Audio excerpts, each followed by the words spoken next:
Maraming taon si Pastor Nick. Huh? Okay, gabi. Langsang. Langsang? Diba? Na. Si Pastor Nick. Sa Bagyong Tino.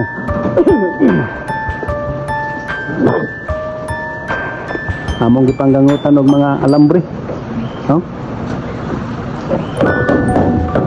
Nagumpisa na si Tino. Tayo.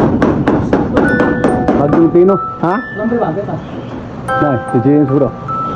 Yang gikuan ng Unsa? Oh. Dalo lagi. Mira. Ay, James. Ganun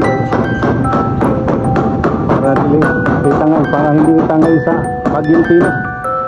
Oh, ang aming parking area.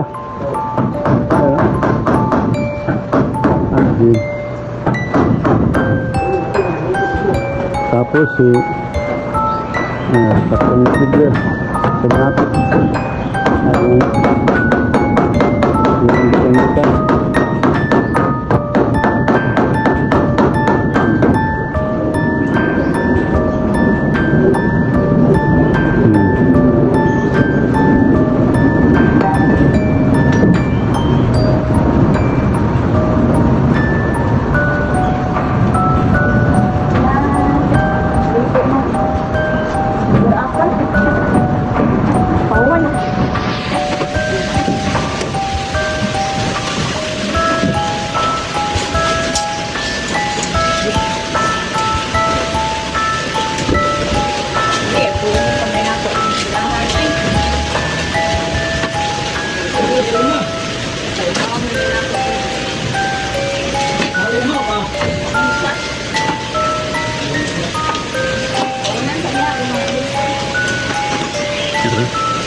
Yung preparation sa parating na bagyo, parating na typhoon na nagngangalang Tino, kasi ang balita ay malakas, kaya nagbigay ng alarma ang government na maghanda, mag-prepare, sa bahay, kailangang talian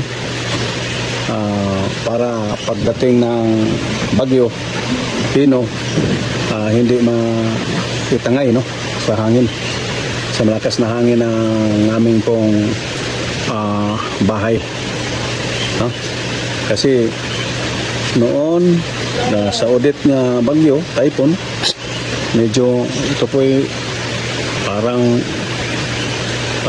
tinangay talaga ang bubungan, lahat ng mga bubong sa dito tinangay.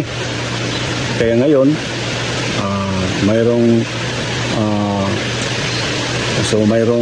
napaalala ang government na maghanda. Yan. Daw. Yan.